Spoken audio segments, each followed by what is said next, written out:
Hey everyone, this is Ben with Secure64, and today I'll be giving you a high-level overview of what the DNS is and why it is a foundational component of the Internet. The primary responsibility of the DNS is taking domain names that people can easily use and remember and translating them into an IP address that lets your phone, computer, or other device go visit that website. The DNS has other uses as well, but this is the function we'll be focusing on today. So let's walk through what that might look like. Here, I'm on my device of choice, and I want to go to www.secure64.com. When your device powers up, it is given its own IP address, as well as the IP address of one of its local DNS servers, in this case a DNS resolver or caching server. So the device sends a DNS query to the locally defined resolver saying, what is the IP address of www.secure64.com? The job of the resolver is to tell the device the IP address if it knows the answer, or find the answer if it doesn't. In this case, let's say it knows the answer, so the resolver returns that the IP address for www.secure64.com is 1.2.3.4. From there, your browser will connect to the web server at 1.2.3.4, and the page www.secure64.com will be returned.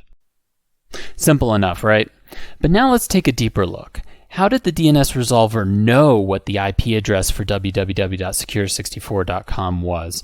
Let's imagine that the resolver is just booted up and has nothing in its memory. How does the resolver go about getting the answer? So here we have the internet, and somewhere on the internet is another type of DNS server called an authoritative DNS server that knows the answer to the query. Somewhere there's an authoritative server, also known as a name server, for www.secure64.com, and it knows that the IP address is 1.2.3.4. But how does our resolver find it? The answer is that these names, like Secure64.com, are organized in a tree structure. So here at the top of the tree is called the root. Here's .com, here's .org, here's .net, and so on. And there are many of these top-level domains.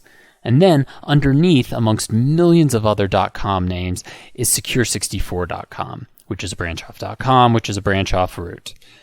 So with all the names organized in this structure, how does a new resolver navigate it to find www.secure64.com? Its first step is to query a root server. One of the only things a resolver boots with is the ability to find and talk to the root server. So the resolver asks, what is the IP address for www.secure64.com? And the root server will reply with, well, I don't know, I'm not responsible for that name, but here's the information to talk to the .com server. Then, using that IP address, the resolver asks the .com server the same question. The .com server replies with, I don't have that name, but here, go try this other authoritative server. So once again, the resolver uses that information to ping the new server, but this time the server replies back with, I do know that name, and returns 1.2.3.4 to the resolver.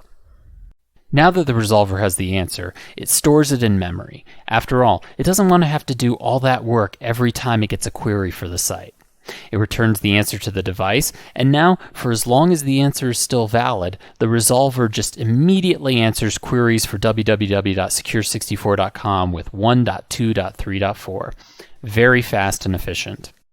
However, to make sure the answer is current, when the authoritative server sends back the IP address, it also includes a piece of information called the TTL, or time to live. The TTL tells the resolver how long it can keep the answer in memory before it needs to discard it and go through the whole process again.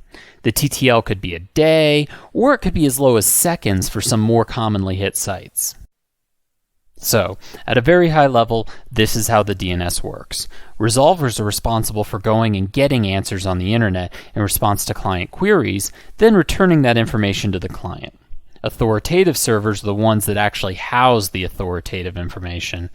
They know what the truth is and communicate that back to the resolver, who then passes it back to the client. Well, that about wraps things up for this video. I hope you understand a little better how the DNS forms an essential part of the internet as we know it. If you want to learn more about how Secure64 can provide secure, scalable, and smart solutions for the DNS, you can click through the link in the video description or find us at www.secure64.com.